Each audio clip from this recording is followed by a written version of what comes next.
Вслед за Алекминском праздник белого изобилия отметили и наши земляки в Краснодарском крае. В городе Сочи меж Кавказских гор ИСЭХ собрал более 300 якутян.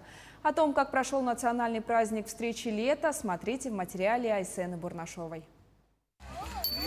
В русле якутских традиций, следуя обычаям предков, церемония открытия Краснодарского ИСЭХа началась со священного обряда Алгыс. ИСЭХ на юге России проводится уже в 3-й раз, но с таким размахом впервые. Чтобы получить благословление высших божеств, в Сочи приехали якутяне из разных городов страны. Так как у нас ИСЭХ нету в Якутии, вот мы бабушку с собой привезли и семьей приехали сюда отдыхать. И попали в ИСЭХ.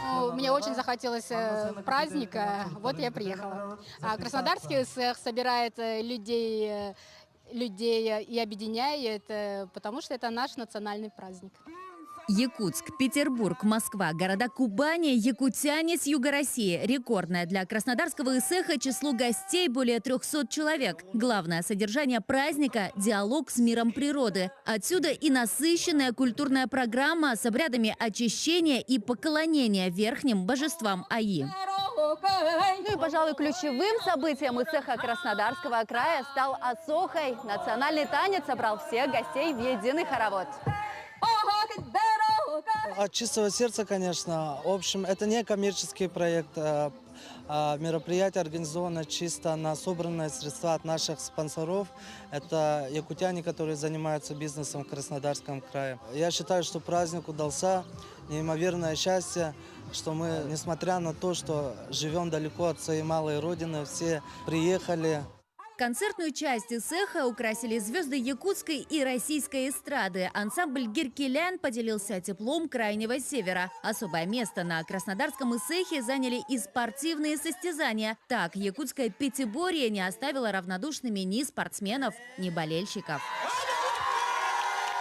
Я вырос в Якутии, и для меня это очень близок по духу праздник, и очень приятно почувствовать атмосферу вот этого детства, так сказать, здесь, находясь в Сочи. Вообще первый раз в Сочи на ИСЭХе, хотя здесь живем уже 5 лет, но очень здорово, что праздник пришел и к нам. Конечно, это наш источник силы, энергии, обязательно, конечно. Поэтому мы здесь сегодня всей семьей. Айсена Бурнашова, Виктор Олесов, Сочи, Краснодарский край.